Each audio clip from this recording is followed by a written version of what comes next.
salaamaaleykum wa rahmatullah wa barakatuh mbokki réew mi ñu ngi leen di ziyaara di leen ñaanal jàmm del si feddliwaat kóllëre yi àllar boobu jot seen émission pencum askan mi Ibrahima Idriss Wade di faral di toog ak yéen fukki waxtu ak benn jàpp fukki waxtu ak ñaar ñi ngi ñaanal ulema yi kilifa diine yi kilifa aada yi nekk ci gox-goxaatu réew mi del si di leen ziyaara son excellence Mohamed Ould Cheikh El Ghazouani rawatina ak jëwriñ yi ñu dénk doxal nu réew mi ñu del si di leen ñaanal yàlla mbokk yi nga xam ni ñu ngi ci secteur informel ñu ziar leen aji baykat yi ñu jaajëfal leen bu baax a baax ci yéen ngi ci waar wi ci nawet gi ñu nuyu mbokk yi nga xam ni ñu ngi ci hôpitaux yi yàlla na buur bi yàlla fëgg seen bopp ngeen dellu seen njaboot bi jaayal Mustafa al Karim Seydina Muhammad waaye làqu yi itam ñu ngi leen di jaal seeni mbokk yàlla na leen buur bi yàlla xaare aljana firdawsi bi jaayal Mustafa al Karim Seydina Muhammad mbokki waay takku der yi ñu ngi ci bérébu réew mi ñu del si di leen ziyaara di leen jaajëfal la jeunesse hommes et femmes fàttewuñu mbokk yi nekk ci société civile également doomaanu réew mi ñu nekk ci réew mi ak ca bitim réew ñu ngi leen di yóbbaale di leen ñaanal buur yàlla na buur bi yàlla tàppe xol yi bi jaayal Mustafa al Karim Seydina Muhammad mbokk yi am di jàmm yi tey nag damay dalal mbokk mu am solo nekk kenn ci doomaanu réew mi muy yëngu ci fànnu mbay ak ay jumtukaayam mu nekk loo xam ni lu am solo boo leen xoolee jógtee fii ci réew mi aji baykat yi nekk ci bay nawet gi mu am solo lool waaye rek yoon wi dafa fekk ni bu ñuy dëgmal mbir ak liñ ci soxla mooy autosuffisance alimentaire fexe ba li ñuy dundee ci réew mi ñu koy bay ci réew mi waaye yooyu yëpp dafa am lu mu àndal boole ci jógteefu njiitu réew mi jëwriñ gu yore fànnu mbay mi del si di ko ziyaara di dalal kooku di ulwaxëf nga xam ni mi ngi aw ki nga xam ni mooy Adama Boubacar Sogo ci jógteef yu am solo campagne bi nag campagne bi jàpp atum 2022 jëm 2023 ci ay pàcc jumtukaay yi am solo lool mbokk yi ànd ci mu mel ni jamono yi ñu ngi ci waar wi ñu ngi masawu képp koo xam ni sinistré nga koo xam ni ndox mi daf la sonal ñu ngi ci bérébu réew mi fii ci Nouakchott ak ci gox-goxaat yi ak Juge Bogué Kahidi jàpp ñaari hod yi Boroso gi fa tabarakallahu am na mbokk yoo xam ne ñu ngi ci ay tolof-tolof ñu ngi ñaan déggoo ci comité boobu nga xam ni kuréel woowu nga xam ni mi ngi dem di jógee ñi nga xam ni ñoo am tolof-tolof ci fànnu taw bi ak ndox bu bare bi ñu ngi leen di ñaanal yàlla di ñaanal jàmm réew mi fa tabarakallahu Sidi Mokhtar Malick Fall kii nag jiite kuréel wu ñuy wax MEMA mu bokk ci lépp loo xam ne rek moo jëm ci jumtukaayu mbay taxawaay waaye mu yàgg dugg ci mbay mi xam ci nag lu bare tey lañ ciy xam dara bu ñu nee autosuffisance alimentaire dafa am lu muy àndal ay taxawaay la ci ressources humaines ci kuréel yi coopérative yi waaye itam ay jumtukaay engrais yi ak li nu mel dañuy taxaw seetlu jox mbokk mi mu nuyoo salaamaaleykum wa rahmatullah wa barakatu. asalaamaaleykum wa rahmatullahi taala wa barakatu. man maa ngi nuyu mbokk yëpp. surtout mbokk yi nga xam ni ñoom ñooy bay. te ñoom ñooy ay jafe-jafe. si mbirum mbay bi. si mbirum préparation mbay bi. ak si mbirum financement yi. donc maa ngi leen di nuyu. bu baax di leen massu si méttit yi nga xam ni yëpp daan na leen si mbirum at bi. pour commencer financement bi ba mun koy commencer financement bi ba bu ñuy am lu ñu bëgg exactement. fa tabarakallah dégg ngeen mbokk yi doyen Sidi ñu ngi nuyu mbokki Roos yëpp ak ñi nekk ci périmètre yi ñu jaajëfal leen bu baax a baax doyen dafa am mbir moo xam ni daf ñu dal ñun réewu Afrique yi ndax bu ñu toogee ba ay li xew yeneen réew lu ci mel ni Covid également ak li xew yeneen réew di ñu dal ci fànnu dund ñun ñu taxaw seetlu njiitu réew mi ak jëwriñ gi ñu dénk fànnu mbay mi ñu taxaw seetlu ne dañu war a egg ci bay lu ñuy dunde ci réew mi ba réew mi dootul jéggaani ñu gis ko nag ci ay yoon yu bare yenn réew yi sax nga xam ni ñu ngi nekk suñu wet dañ fay jéggaani lu ñuy dundee ci lujum ak li nu mel. tey jii jogteef yooyu yëpp ubbi campagne bi njiitu réew mi taxaw ànd ak producteurs yi ak yëpp ngir rek mu am fu ñu jëm ci réew mi. waaw loolu yëpp lan moo ci sa xalaat boo ñuy defal contexte mbay mi fii ci réew mi. contexte mbay bi dafa nekk li nga xam ni il faut que chef d'État bi ministre développement rural ak baykat yi xam ni kenn mënul développer agriculture su fekkee ni yarewul lu ñuy wax maintenance entretien matériel agricole. maintenance mooy jumtukaay yi. mooy jumtukaay yi. jumtukaay yi kon nit bi nga xam ni amul jumtukaay. te mu bëgg a def préparation de sol amul machine bu ko mën a def. si fànn yu ñu ko war a defee. ak waxtu ba nga xam ni moom lañ ko war a defee. yaakaar naa ni kooku dafay am répercussion si mode de résultat yi si résultat yi. donc rendement bu nu escompté. du ko mën a am. xam na nu par exemple ku war a commencer janvier. commencer ay février mars. bëgg bay. loolu mënut nekk donc pour ñu mun a am politique bi nga xam ni mun nañu am lu nu yaakaar te baykat yi mun a fay seen bor. mun a am lu ñuy dundee. il faut que ñu defaraat ñu cadré waat mbiru canava mbay. canava bi ci exactement ci mbiru canava bi bala ñu ci egg parce que am na solo. xam nga buñ nee mbay ci réew dafa am solo yaa ngi ciy jaar. experts yëpp dañu bokk gis ne mbay mi mën nañ ci jaar pour suqali réew. loolu kenn amatuñu problème boobu. mais ñan ñoo war a bay au juste ak ñan ñooy bay. organisation bi nan la organisation yi moo di sunu mbokkum baykat yi. yi nga xam ni yëpp am nañu ay coopératives agricoles. war nañu xam ni su fekkee ni ñoom amuñu benn union de coopérative agricole bu dëgër. bu am solo bi nga xam ni day défendre intérêt baykat yi. surtout baykat bu ndaw niroowul ak baykat bi nga xam ni day bay 100 hectares. 200 hectares ñan ngay wooye baykat yu ndaw yi su ma borom doole yi. borom doole yi privé yi. su may wax baykat yu ndaw yi mooy waa jëkk waa bërën waa. agriculture familiale traditionnelle. mais xam ni boromam papaam. si papaam la ko doonee. kooku doon na ko si beneen papaam. donc ñooñu il faut que ñu xam ni. seen intérêt moo di ñoom ñu boole seen doole yëpp. ku nekk si ñoom mun a dimbale keneen ki à travers. boole seen doole mooy ñu lëkkale leen mooy ñu lëkkale leen. actuellement lëkkale wuñu def nga zone yooyu qu'est-ce qui s'est passé. non ci kuréel yi ngay wax kuréel yi may wax yi. ñoom xam nañu ku ma fi gis xam na ni mosoon naa ñëw si moom. ni su fekkee ni kenn boolewul dooleem duñu mën a dimbalante ndax ki nga xam ni dem na ba endetté wu te mënul fay borom pour mun a bay il a un problème.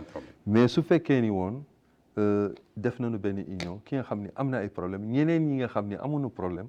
ñu dimbale ko pour mu mun a sokkali. donc noonu lay demee mbir bi c'est un problème si tu veux. d'organisation. mais da nga fa dem. ba jukki mbir mi. mais état de lieu. boo ñuy defal seen situation actuellement. xam nga yaa ngi wax li war ci ñoom. mais problème yi ñu am exactement ku fa demoon fekk ka fa te mënul participer ci jëm ci autosuffisance alimentaire. yan problème la exactement. ils ont des problèmes de terre d'abord. foncier parce que conflit foncier yi ñoo bari te tant que on n'a pas adapté. Le problème foncier aux réalités et au contexte même du pays parce que xam nañ ni les terres appartenaient à des gens yi nga xam ni c'est des familles yi nga xam ni ñoom ñoo doon traditionnel ñooñu nag dañu dem ba nga xam ni ba ñu indi fii le projet foncier ñoom on les a pas bien sensibilisés pour imprégné wu leen si sensibilisation boobu pour mbir mu régularisation foncière régularisation foncière boobu mooy tëral tey am na ay nit yi nga xam ne am nañu ay 200 hectares yi nga xam ne waruñu ko woon a am. waruñu ko woon sax am. mun naa wax waruñu ko woon a am mais ñàkkum doole petit agriculteurs yooyu moo taxoon ñeneen ñi mun a am ay suuf yu nga xam ne ñoo gën a am solo. suñu xoolee comme les gros producteurs exactement les privés parce que suñu xoolee agriculteurs yi. ku si gën a ëpp suuf il a à peu près petit agriculteurs yi il a 3 hectares 4 hectares pour une famille parfois de 20 membres parce que da ngay xool maximum 3 maximum 3 4 5 hectares. mais wax ma 3 hectares 4 hectares lu mu mën a def si 4 familles parce que xam nañu ni parfois da ngay gis benn kër bi nga xam ni am na 3 frères 4 frères. nga xam ni seen papa moom loolu. ku nekk si ñoom jël un 0,50 ou 1 hectare. lan la mën a dundee si loolu. c'est ça la question qu'il faut se poser. mais également su fekkee ni ñoom amuñu organisation bi nga xam ni ñoom si coopérative yooyu. wanuñu ni la fédération des agriculteurs de Mauritanie et patronat. wanu leen ni ñoom mënuñu leen accompagner ndax ñoom c'est des petits agriculteurs ñii c'est des grands agriculteurs. mais est-ce que petit en termes de petit agriculteur bu ndaw bi boo koy taxawal. da ngay def en face de lui quelqu'un qui a les moyens. Absolument. Quelqu'un qui a les moyens et qui descend sur les périmètres. ñaar ñooñu. il faut mu am ñu taxaw foofu grand parce que est-ce que tey jii amul benn désolation. mun laa bëgg a wax. ñenn ñi gros producteurs yi nekkuñu di faagaagal. li nga xam ni moom mooy c'est l'agriculture traditionnelle. mais c'est tout à fait. wala est-ce que mën nañu compter ci agriculture traditionnelle. pour am autosuffisance alimentaire. bah bien sûr parce que rentabilité bi nga xam ni te loolu ñëpp xam nañu ko. xam nañu ni ñu bari des grands privés ont abandonné leurs terres ba tey am na ay privés yi nga xam ni bàyyatuñu. lu tax pour yow lu tax. parce que lu tax mooy di rentabilité boobu. amuñu ko parce que su fekkee ni da ngay bay 200 hectares te yaa ngi am benn rendement de 3 hectares à 3 tonnes à l'hectare. yow munoo dem. tu ne peux pas parce que da nga am suuf bu bare. il faut nga wane ni da ngay bay parce que am nga doole. mais rendement bi nga xam ni. waroon nga ko am doo ko am. ndax suuf bu bare bu ñu mënoon jox ñeneen parce que su fekkee ni woon mënoon nañu wàññi suuf boobu jox ñeneen ñi nga xam ni am nañu ay 0,5 0,30 te am nañu rendement bu baax. ndax soo xoolee rentabilité certaines coopératives yu ma xam. comme Jëkk comme Brën. yoo xam ni daanu dem ba ay 8 9 à l'hectare. parce que lu tax mu demee noonu. lu tax parce que da nga xam ni kenn mi ngi yore benn hectare. 2 hectares. te ñoom macha allah am na une famille. kon ñoom ñooy. te am nañu xam-xamu mbay. parce que doon ko doon. parce que bu nu nekkee xale. ñoom daawoon nañu ànd ak seen papa. foofu la ñu juddoo donc mooy seen rentabilité. te aussi amuñu lu dul mbay boobu. amuñu leneen. dañ koy gëm. exactement dañ koy gëm. kële dafa am ay koppar bon ay koppar dafa ñëw. mais kii dafa gëm li muy def dafa gëm lu muy def. voilà lii mooy différence. lan ngay wax kii jëwriñ gi yore fànnu mbay ci fànn boobu ci développement de l'agriculture familiale. exactement familiale exactement. man li ma mën a wax fii. moo di d'abord ñi nga xam ne ñooy bay war nañu gëm seen bopp. war nañu xam ni seen doole. il faut que ñoom ñu déggoo seen diggante ça c'est la première chose d'abord. La deuxième chose c'est que aussi état bi war na xam ni ñi nga xam ni ñoom ñoo gëm li ñuy def te gis ci rendement war na leen dooleel jox leen ay jumtukaay yi nga xam ni dana leen permettre ñu mun a développer wu. bu ñuy taxaw ci jumtukaay yi au juste yan jumtukaay la. bon jumtukaay gi d'abord c'est les tracteurs parce que coopérative bi nga xam ni amul tracteur mënul dem parce que il faut que mu def un travail de sol à temps. te su fekkee ni aussi travail de sol boobu pare na. amul moissonneuse. du mun a góob ah oui boo mënul récolter moom doo mun a góob. parce que lan moo xew. lan moo xew moo di privé yi yu mag yi ñoo am matériel bi. coopérative bu am matériel c'est très rare. c'est très rare c'est très rare. def nga zone boobu boo ko waxee je pense que defe naa amoon na benn machine bi nga xam ni waa Jëkk amoon nañu ko. te c'est un financement bi nga xam ni c'est avec leurs partenaires yoo xam ni jotoon na leen jëndal benn machine. mais ça c'est insignifiant par rapport à ce qui devrait être fait. suñu xoolee Sénégal. nga xam ni ñun daawoon na. ñoom daawoon nañu exactement jéggaan ci absolument ah bon daawoon nañu ko def man mosoon naa ko def. mosoon naa yónnee benn machine Sénégal pour mu góob à l'époque aujourd'hui c'est le contraire. Sénégal ñoo di fournir Mauritanie si mbirum moisson.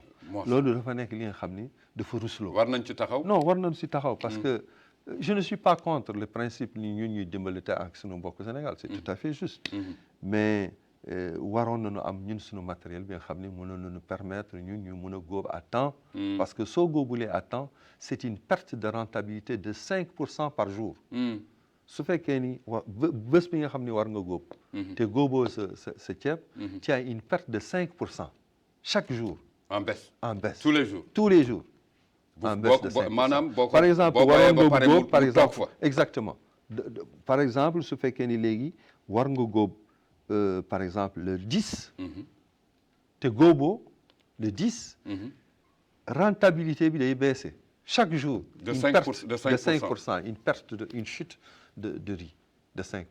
Donc soo toogee un mois ñaata baykat lay dal loolu donte ne amuñu mais yooyu suñu xoolee coopérative pourquoi coopérative yi yëpp nekk endetté mais c'est à cause de ça l'endettement des coopératives passe d'abord par ces deux points le manque de moyens matériels loolu moo tax coopérative yi nekk endetté te mënuñu am rentabilité ba léegi mënuñu ko am privé yi c'est pas la même chose privé yi ku nekk si ñoom am na les moyens financiers bi nga xam ni mën na ko am na li nga xam ni lu am solo la yow da ngay gis par exemple benn petit agriculteur bi nga xam ni war na moissonner mais amul xaalis pour mu mën a moissonner. Ah oui, vraiment. Il n'en a pas. Vraiment. Xam nga lan lay def exactement. Parfois day jaay benn bëy wala jaay benn nag wala jaay dara.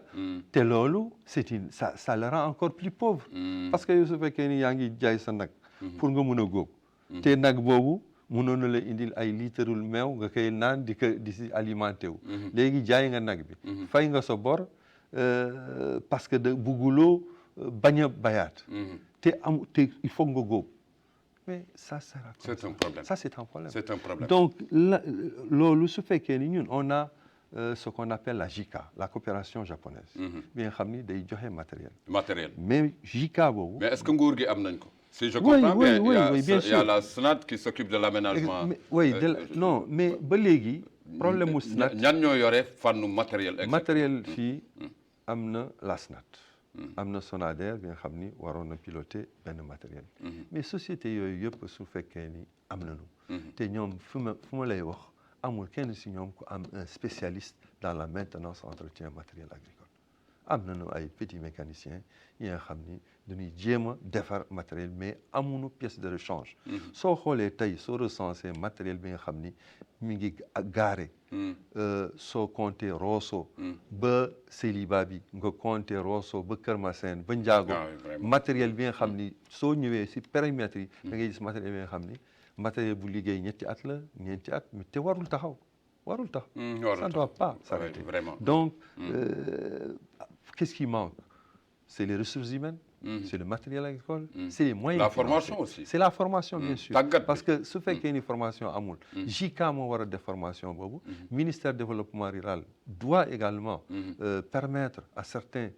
organisations villageoises wala organisées en groupement d'intérêt économique ou coopératif mais xam ni mun na leen financer man j'ai fait une étude de faisabilité ba ma doon def étude de faisabilité bi def naa Sénégal pourquoi ma dem Sénégal parce que Sénégal ñoonu doon jaay pièce de rechange ma dem 3 sociétés sénégalaises yoo xam ni ils ont beaucoup d'expérience dans ce domaine ba ma leen waxee sama projet bi ñoom ñëpp dañ ma accompagner am na ay agriculteurs yi may dégg man yóbbu woon naa leen dans la vallée pourquoi parce que amoon na benn société bu am solo bu doon def exposition matériel agricole yóbbu woon naa mieux que ça yóbbu woon naa même des gens de la fédération des agriculteurs de Mauritanie pour ñu xool matériel boobu Sénégal yore exactement matériel boobu performance su société boobu matériel bu mu doon jaay pour ñu am expérience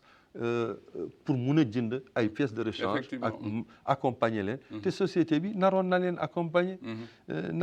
accompagner dans la maintenance formation à niveau dans le matériel agricole parce que matériel agricole bi dafay nekk à chaque fois plus performant donc il faut nga am ay techniciens yi xam ni tu vas les mettre yu koy accompagner su fekkee ni ñun matériel bu ñu yore mooy matériel 80 des années 80 90 te tey ñu def benn matériel bi nga xam ni c'est sophistiqué c'est électronique variété électronique def moisson yi nga xam ni yu am solo kenn xamul mënul def maintenance boobu ça ne sert à rien. Ça ne sert à rien. Donc il faut à chaque fois on met à niveau au top pour accompagner exactement. ce qui est espéré dans c'est l'agriculture. C'est ça notre problème. mu am solo en tout cas mbokk mi ngi wax njëriñ li jumtukaayu mbay am mu am solo mais jumtukaay yi du rek à la récolte mais am na ay jumtukaay yu ñu seetlu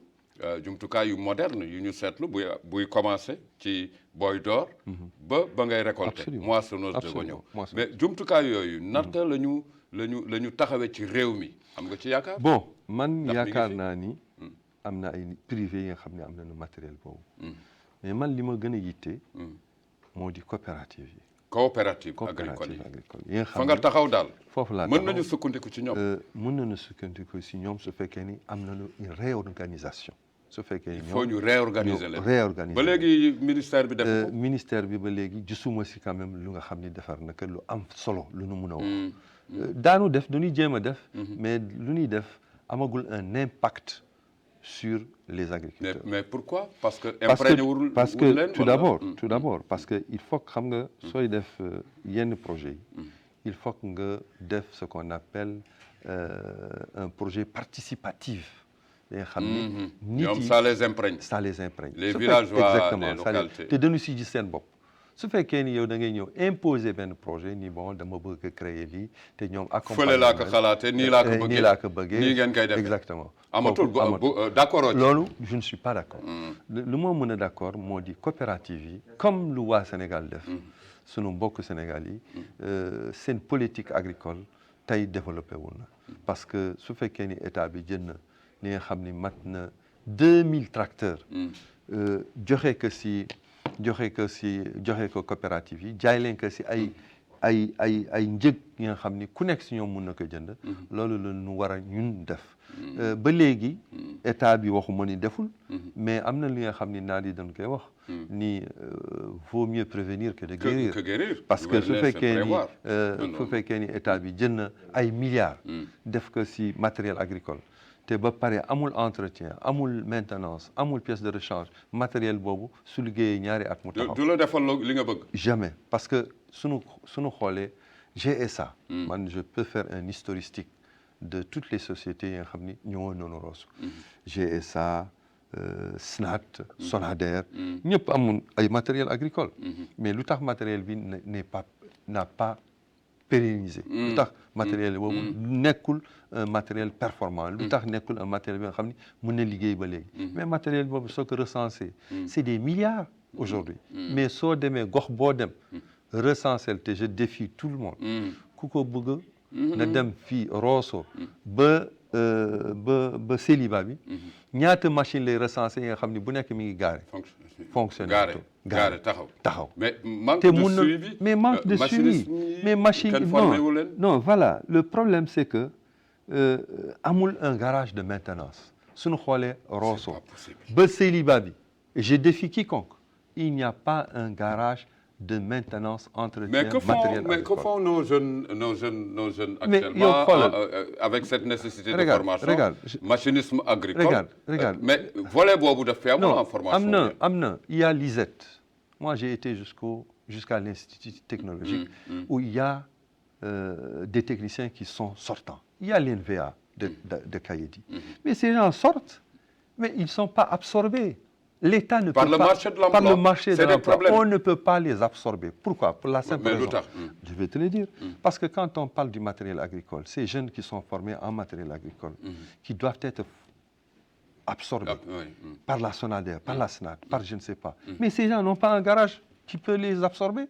On peut absorber quand on a un garage de maintenance, entretien matériel. On n'y a pas un garage. Il n'y a pas un garage. Ah oui?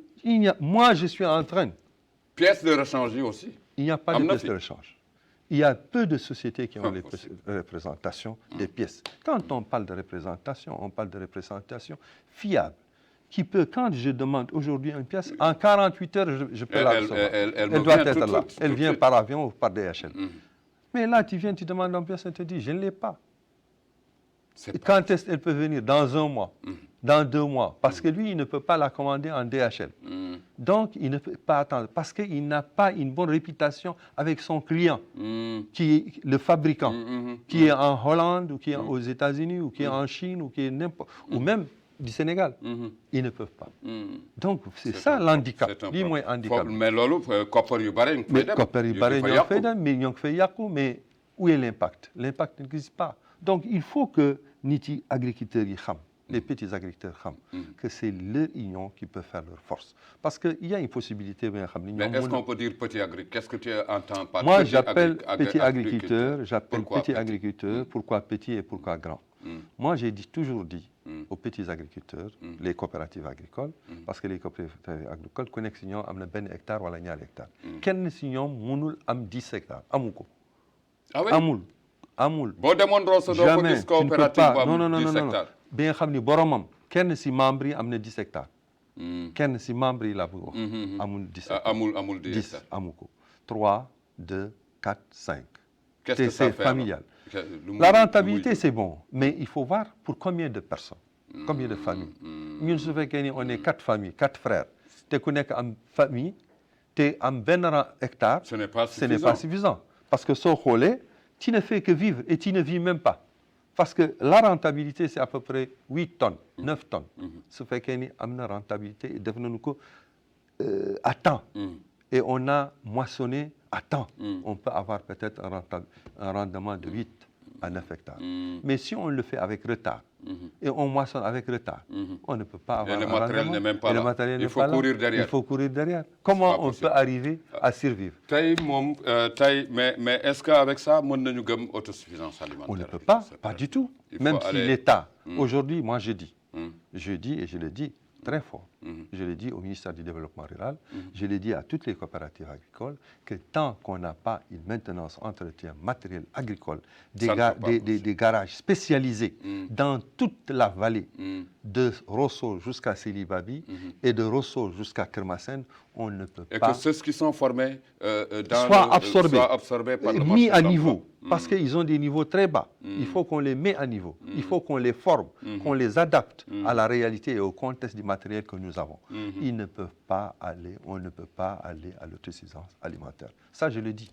Et je défie quiconque. On ne peut pas arriver à une autosuffisance alimentaire si on n'a pas la maintenance, entretien, matériel agricole et si on n'a pas des garages spécialisés dans tout toute la vallée. Donc, toutes les zones il faut agricoles. que ça soit clair. Oui, maintenant li may wax moo di sunu mbokku baykat yi war nañu xam ni ñun bëgg nañu seen rentabilité te ñoom war nañu xam ni man li may wax xam naa ko ndax j'ai commencé l'agriculture en 96. yàgg na. am nga ci expérience. am na ku ma xam. xamoon na ni amoon naa benn machine. dem naa ba am ñetti machine. est-ce que. donc c'est grâce à mon travail.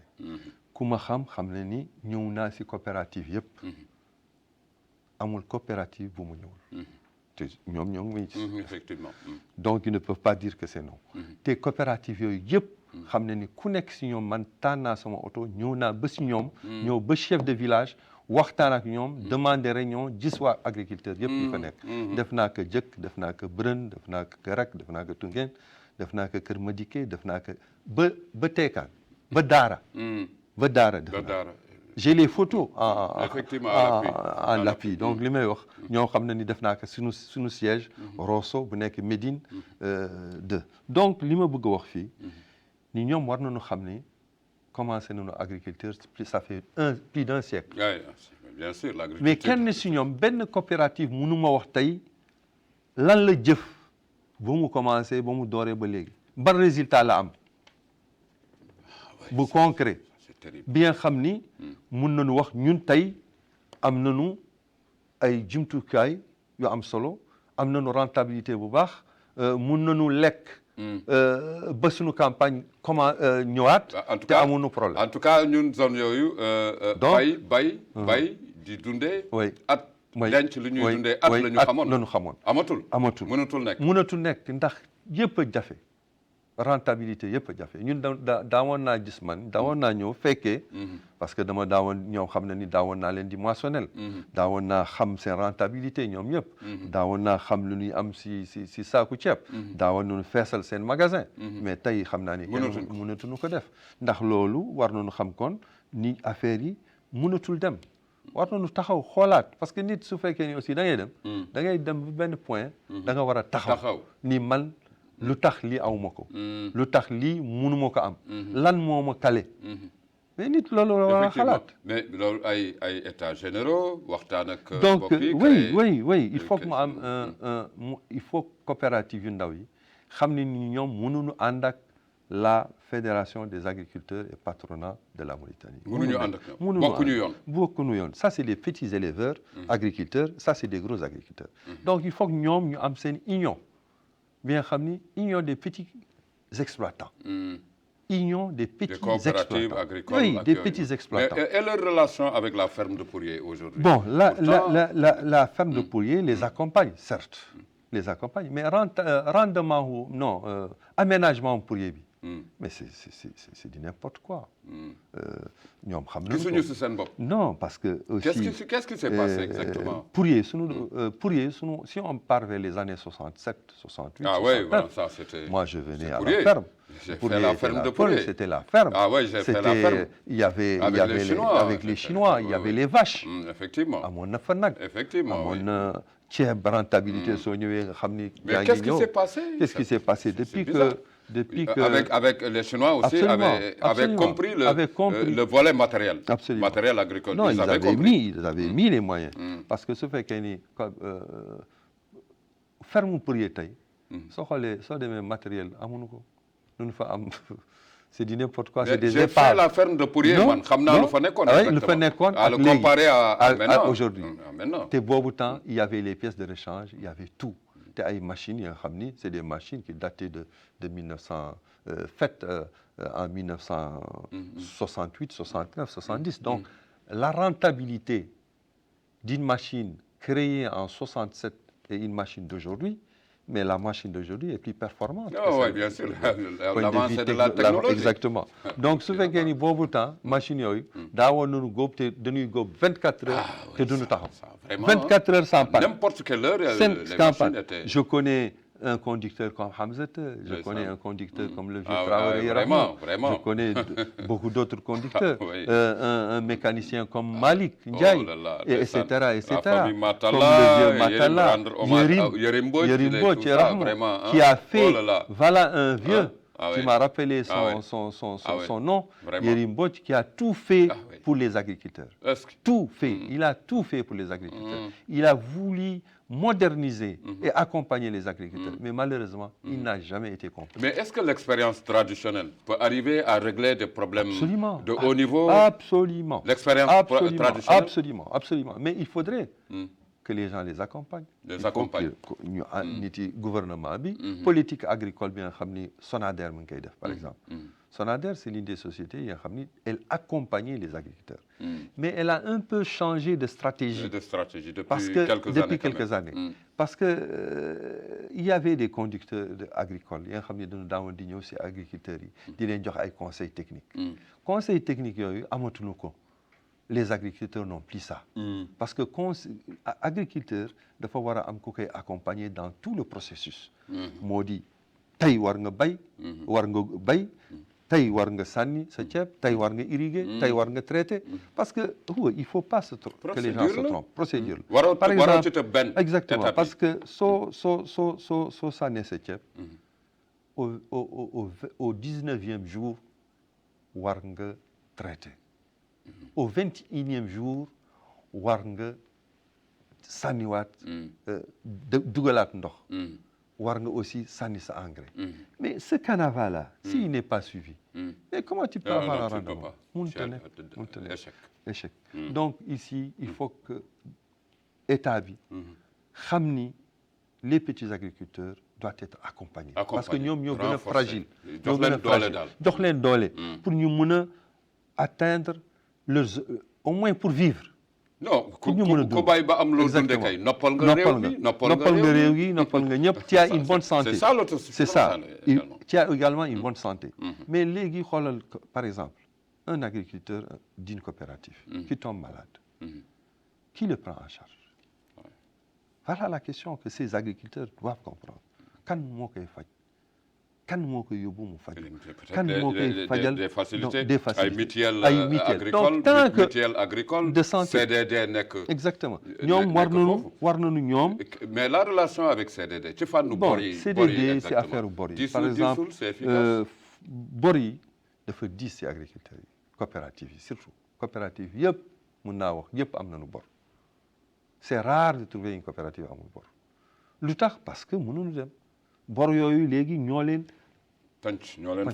fat mënatuñu def dara mënatuñu avancer am na yoo xam ne abandonné kii jël suufam mais loolu war na cesser war na état bi war na def benn politique ba nga xam ni war na leen dissuader xam ni petit agriculteurs yi mënuñu accompagner ñu mag yi parce que intérêt yi duñu benn intérêt ko am 60 hectares 100 hectares 80 hectares 200 300 400 mënul nekk ak ko nga xam ne il a un 0,5 0,25 am na yoo xam ne am nañu 0,25 dinañ dellu ci relation boobu naka la gros producteurs yi mën a faagagale ñi nga xam ne ñooy producteurs traditionnels yi ñuy wax ni te mën nañ ci compter foofu damay rappeler ni bu ñuy wax autosuffisance alimentaire mbokk yi dañuy xalaat li nga xam ni day dem directement ci marché bi mais aussi bu ñu taxawee ci coopérative agricole yi cette culture familiale la traditionnelle nga xam ni suñu tunduwaale yi moom la ñu xam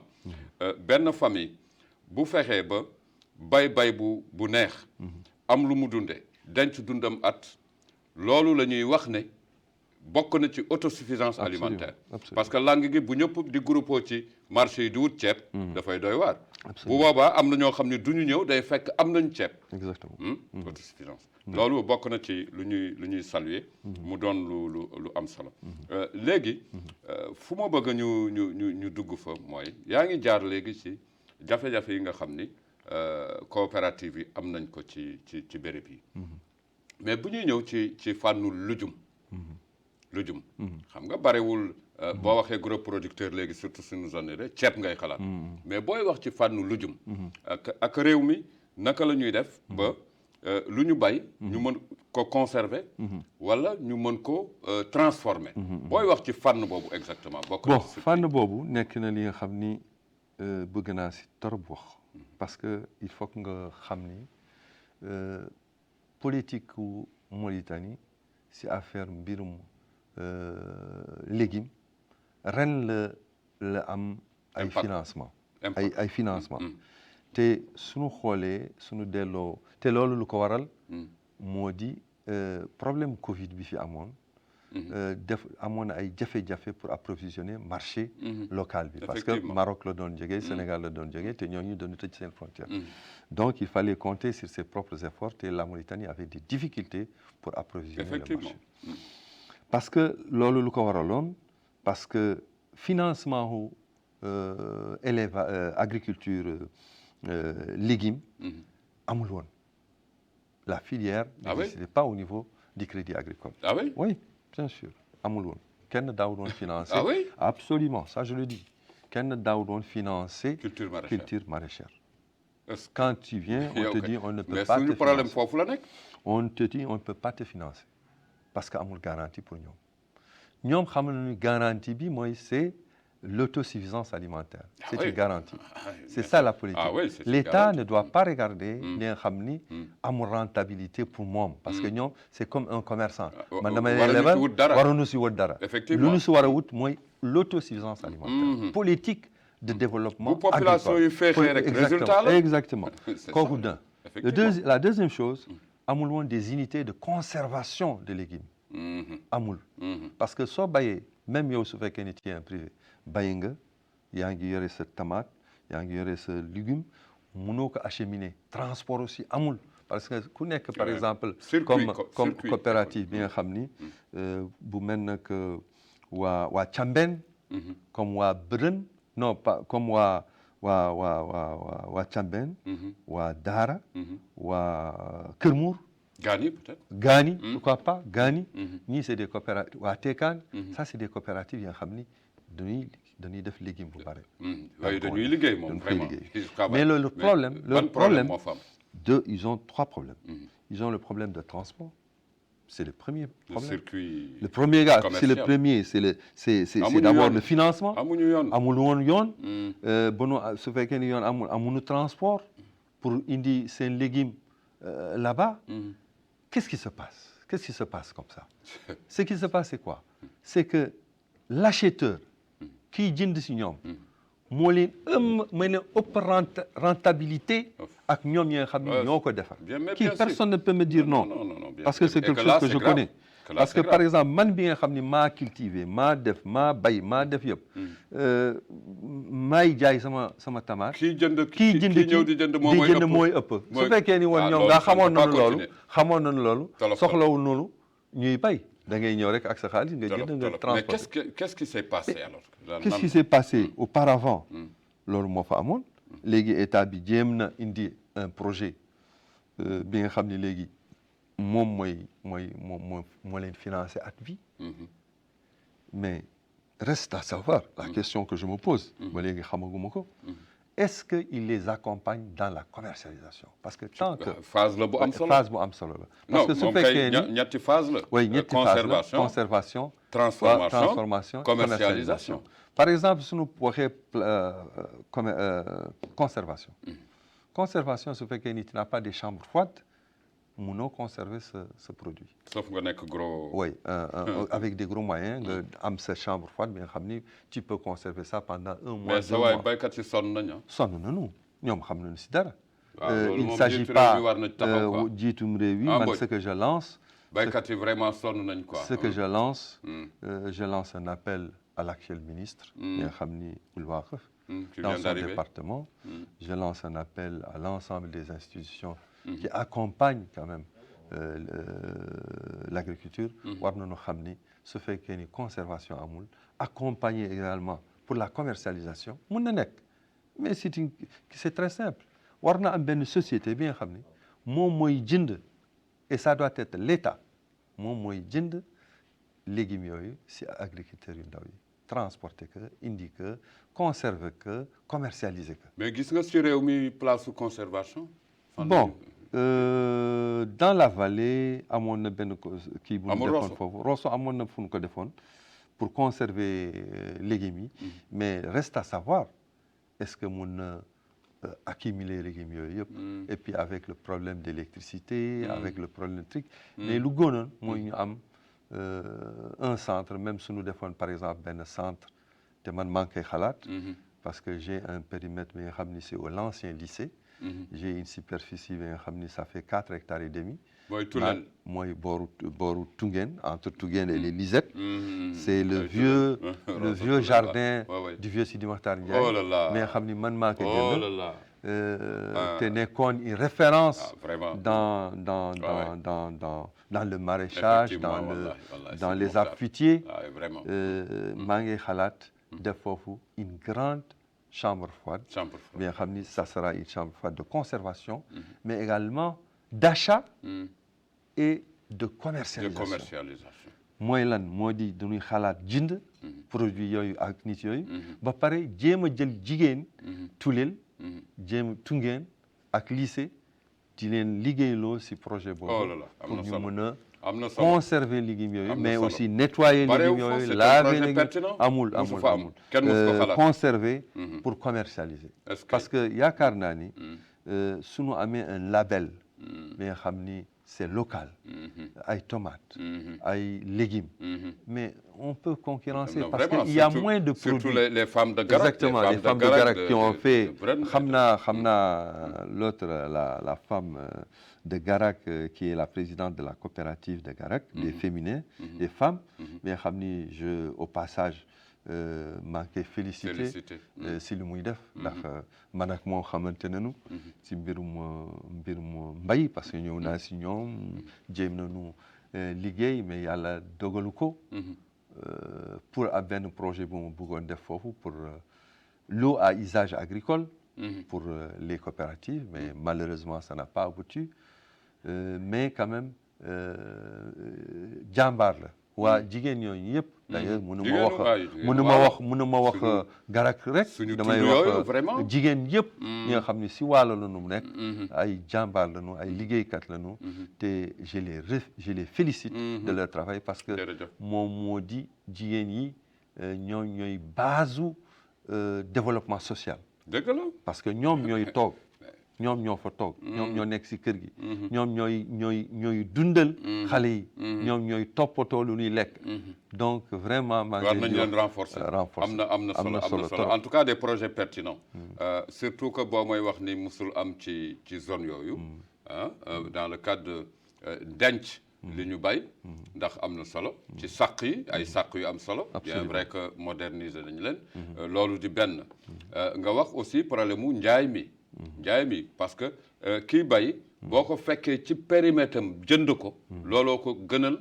mu koy transporter di ko yóbbu ci yeneen bërëb di nga ko faagaagal yenn coono yi mu doon am solo mbokk yi am di jàmm yi Sidi Mokhtar Malick Fall la ñu jàkkaar lool seen émission pencum askan wi moom mu nekk ci boppu kuréel wu am solo bi nga xam ni ñi ngi saytu di taxawal di dooleel lépp loo xam ni moo jëm ci fànnu matériel agricole jumtukaayu mbay dégg ngeen li mu fi wax yëpp doon lu am solo mu nekk maa ngi attirer attention mbokki réalisation yi di leen béggee bu baax a baax di leen jaajëfal également ndax li ñuy jukki nekk na axe yoo xam ni ci fànnu jumtukaayu mbay mu am solo maa ngi ubbi benn parenthèse bu ndaw di fàttali mbokk yi di nuyuwaale suñu jeune leader boobu di Babacar di ko béggee bu baax a baax nous le saluons de passage di wax ne dafa bokk ci jongante bu am solo le gala des leaders réewu Afrique yu bare di tànn leader benn leader boo xam ni ci at mi moom la ñuy jàpp ni mooy leader bu gën a feeñ ci fànnu ndaw yi donc suñu réew moom la ñu am muy candidat lien baa ngi circulé ci réseau yi mbokki réew mi surtout les jeunes ku romb lien bi incha allahu rabbi nga voteel ko waaw bindu turam ak Mauritanie mu nekk koo xam ni vraiment ràññee nañ ko di ko dooleel big up à toi monsieur Babacar et bonne chance yàlla na Mauritanie jël ndam li mbokk ñu dellu si ci suñu waxtaan di nuyu mbokki baykat yëpp di leen béggi bu baax a baax ñu jox leen cër ñuy desandi ci benn mbir boo xam ni dañ koy wooyee école champ waaw dans le cadre de la formation gis naa Grete di ko def dem nañu ba côté Bababe xool foofu yëpp ginnaaw bi ñu jógee bàyyeekoo Néma mbokk yaa ngi def lu am solo y a les projets yi nga xam ni ñu ngi am solo mais école champ ci boppam mooy njàngum mbay ci périmètre yi exactement lan nga ci gis jànkoonte nga ak moom ci non projet boobu mosuma ko parce que jukki nga lu mel ni fànnu formation oui mais la nécessité exactement. de former non parce que la formation est une nécessité ou bien l'accompagnement même que ça soit parce que le rôle de la SONADER mooy accompagner les agriculteurs mais objectif boobu je pense que ils l'ont un peu négligé. Mais est-ce que sax kuréel yooyu grand est-ce qu'elle xam nañ leen bu baax a baax ils ont fait une communication bon tu sais kuréel yooyu xam nañ leen xamoon nañ leen par exemple la SNAT parce que gars yi dañuy dem wuti foofu matériel bu lourd comme ay niveleuse ay bil ak yooyu parce que ñoom léegi ils ont un peu changé leur objectif parce que ñoom avant ils faisaient donc les prestations pour les tracteurs, les moissonneuses et tout ça, ils se sont un peu désengagés de ça. Léegi amuñu lu dul matériel lourd comme les bulles, comme les niveleuses ak compact kooku SNAT. SONADER moo war a jouer rôle boobu. SONADER léegi moo war a jël fànn boobu parce que jotoon nañu ay matériel si loolu te on les avait affecté ça. Mais tout ça, je pense que dans le monde même dans d'autres pays l'État se désengage dafay désengager wu si ay charges yu mel noonu confier que ay privé yi nga xam ni mën nañu ko def privé yooyu am na il y a des privés yi nga xam ne mën nañu def la maintenance entretien matériel agricole et les prestations de services mais également comme j'étais les mots mën a wax ma yi ça demande des gros financements gros financements parce que une moissonneuse elle coûte 80 millions en taxe 80 millions à peu près. Ah oui? Une maçonneuse neuve. Mais am nañ doole bi quand même. am nañu doole bi jënd ci lu bare réew mi moom. oui exactement mais dama la bëgg a wax rek. ni su fekkee ni jënd nañu 20 machines. wala 40 machines. 80 millions, ça te fait 1,6 milliard. Et que l'État refuse de financer ou rend difficile le financement à un garage ou à une institution de maintenance, entretien matériel agricole qui ne cherche que 80 millions par mois. 80 millions, c'est le prix d'une moissonneuse. Ouais. Comment on peut développer une agriculture quand on refuse de financer quelqu'un qui cherche, par exemple, le prix d'une seule moissonneuse et qui va entretenir 80 machines? Est-ce que ça vaut le coup? Évidemment, ça vaut le coup de le faire. Mais si on le complique les choses, on dit non, il faut amener ça, il faut amener ça. maanaam mooy fi nga xarañee sa xarañteef rawatina kuréel gi. nga yàgg ci itam parce que des années 80 jusqu'à maintenant. c'est 96. C'est 96 jusqu'à maintenant. C'est une expérience avérée. Mais lan moo nekk ce problème exactement aujourd'hui. donte ne bi nga xamee ni. jumtukaayu mbay lu am solo te nga nekk ci bopp kuréel bi. parce que ñun c'est l'octroi des financements qui nous est difficile parce que malgré les efforts que nous avons faits, malgré les partenaires que nous avons eus, des partenaires importants, malgré que j'avais débuté avec une machine, je suis parti jusqu'à avoir 3 machines. 3 machines. Aujourd'hui, il y a 4 machines. Je me suis découragé même. J'ai vendu mes machines. Ah oui? Oui, parce que ce fait que tu veux montrer un bon exemple. Pour que nous continuions de gagner ci yeneen réew ci machine. Man dama leen jaay Sénégal. Ah oui? Je les ai vendus au Sénégal. Je les ai amenés au Sénégal. Découragé quoi? Je suis découragé.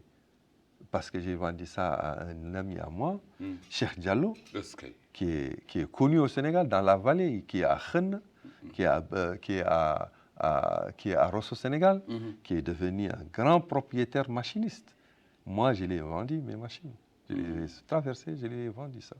Ce qui veut dire que c'est un découragement. Parce que Youssouf Ekeni, tu es dans un pays, Yangi, c'est agriculture.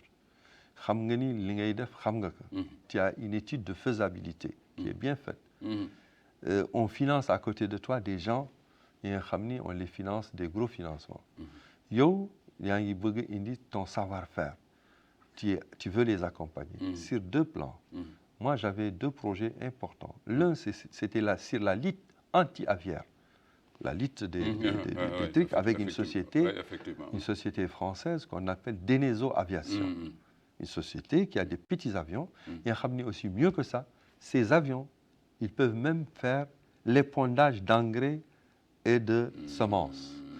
C'est fait, absolument, c'est fait pour des gens qui ont, par exemple, des superficies importantes. Par exemple, su fekkee ni yow léegi yaa ngi yore benn avion yoo xam ne mun na la sànnil ceeb pour mbay te mun na sànni par exemple 100 hectares si fukki fan niroowul ak ay nit. C'est comme ça qu'on développe l'agriculture dans les pays développés. Parce que il faut écourter le temps exactement et le cycle de production.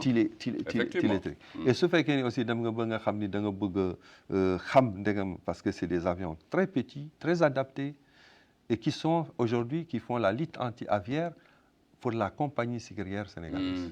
C'est une société française que l'État sénégalais... Non, on n'a pas ça. Non, on n'a pas ça. On n'a pas ça. Nous, on a les gros avions français, militaires, qui ne sont pas des avions adaptés, parce qu'ils sont gros.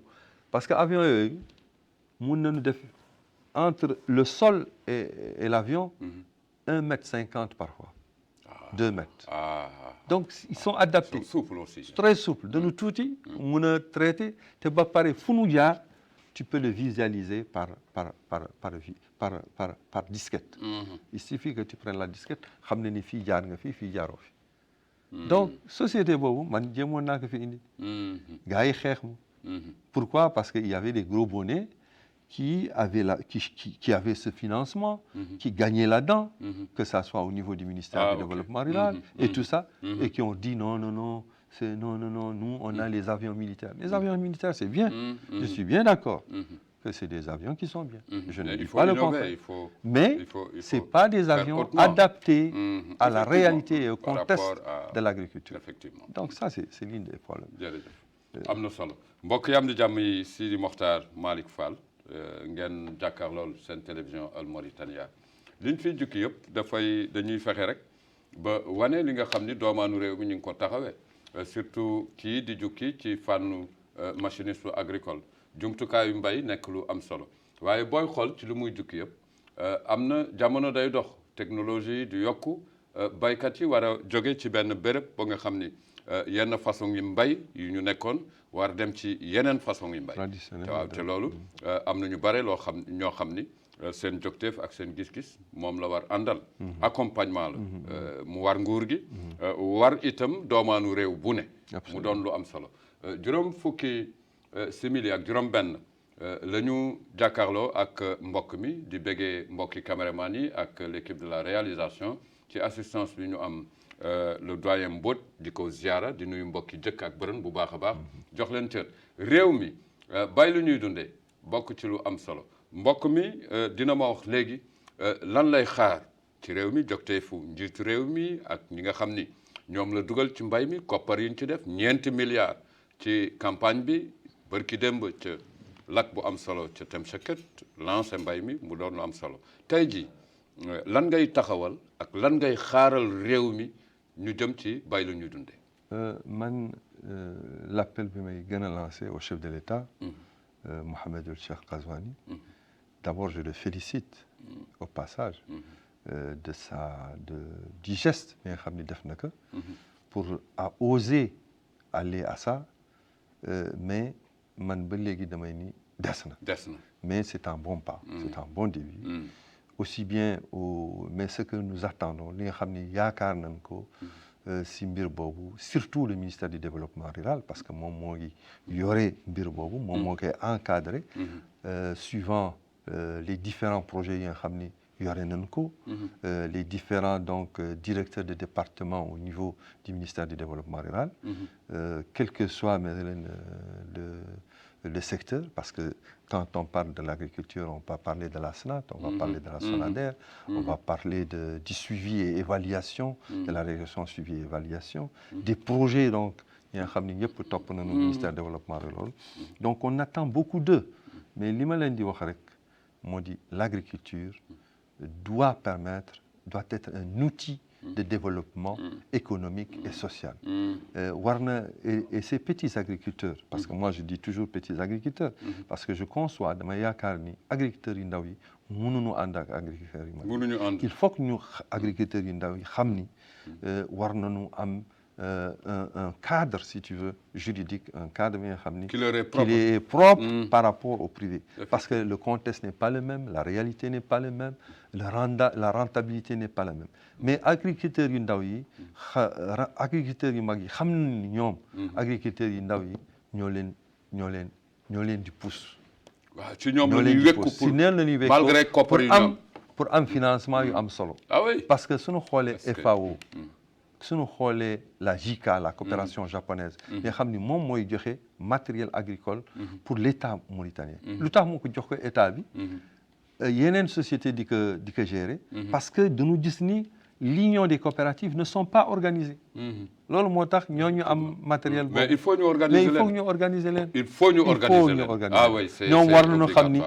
nañu xam ni agriculteurs yi que ça soit moi que ça soit quelqu'un d'autre que ça soit ñoom war nañu fexe ba ñoom ñu organiser wu. nekk benn doole. délégué mi ngi ñuy déglu. au niveau de Trarza en tout cas ak ci yeneen.